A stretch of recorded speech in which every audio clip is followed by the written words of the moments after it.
I finally found a place I could afford, a little rental on the quiet edge of the suburbs. The days were just what I needed, peaceful, warm, bathed in that golden late summer light. The house had character, old floorboards that creaked a story with every step, the scent of wood and time lingering in the air.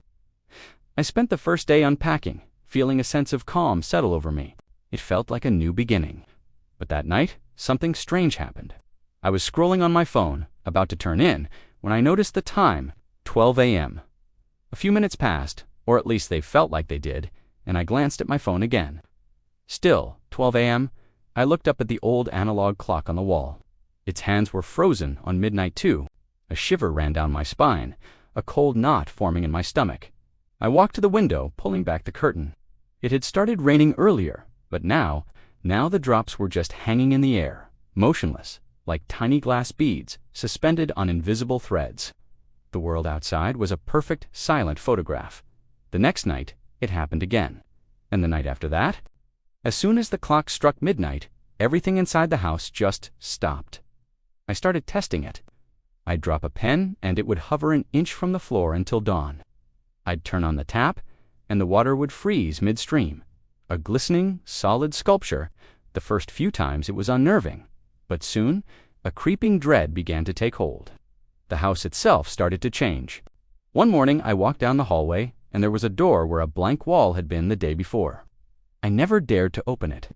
The corridor to my bedroom seemed to stretch, the far end growing distant and hazy, like looking down the wrong end of a telescope. And then came the whispers, faint, ethereal voices counting 1, 2, 3. Ticking off the seconds that my clock refused to acknowledge. The feeling of being watched became constant. It was a heavy, suffocating presence, an invisible roommate who never slept. My fear curdled into paranoia. I started barricading the bedroom door at night, even though I knew it was useless. Whatever was in this house with me wasn't bound by physical laws. After what felt like an eternity of these nightly terrors, I couldn't take it anymore. The constant changes, the whispers, the feeling of an unseen entity breathing down my neck was coming apart at the seams. I had to get out. My plan was simple, desperate. I would spend the entire night right by the front door, ready to bolt the second time started again. That night, the house felt different. It felt aware of my intention. As midnight fell and the world froze, the house seemed to fight back. My reflection in the hall mirror was distorted, my face twisting into a silent scream, while I stood perfectly still. Shadows writhed in the corners of my vision, moving with a life of their own, independent of any light source. The whispers grew louder, more urgent, counting faster and faster, a frantic chorus trying to break my resolve. The doorknob felt impossibly cold under my trembling hand. The air grew thick, heavy, pressing in on me from all sides. It felt like the house itself was holding its breath, waiting to see what I would do. I squeezed my eyes shut, my heart hammering against my ribs, just praying for the sun. And then I felt it. A subtle shift in the air, a warmth on my eyelids. I opened my eyes to see the first faint rays of dawn painting the window. At the exact same moment, I heard a distinct, beautiful sound of a lock clicking open. The front door was free. Without a second thought, I threw the door open and burst outside, gasping in the fresh morning air.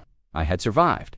I took a deep, shuddering breath and looked around, ready to run, and never looked back. But I froze. Across the street, a bird was suspended in the air, its wings outstretched in mid-flight. A neighbor's newspaper was caught halfway between the delivery boy's hand and the porch, hanging in space. A car was stopped in the middle of the road, a wisp of exhaust smoke frozen at its tailpipe. The entire world was a static, silent diorama, just like the rain. That's when the horrifying realization crashed down on me. The house wasn't the trap. It was my sanctuary. It was the only place left in the world where time still moved. The only place protecting me from the silent, endless stillness that had claimed everything else. I turned and looked back at the old, creaky house. It wasn't a prison. It was my lifeboat in a frozen ocean of time, and I had just abandoned it.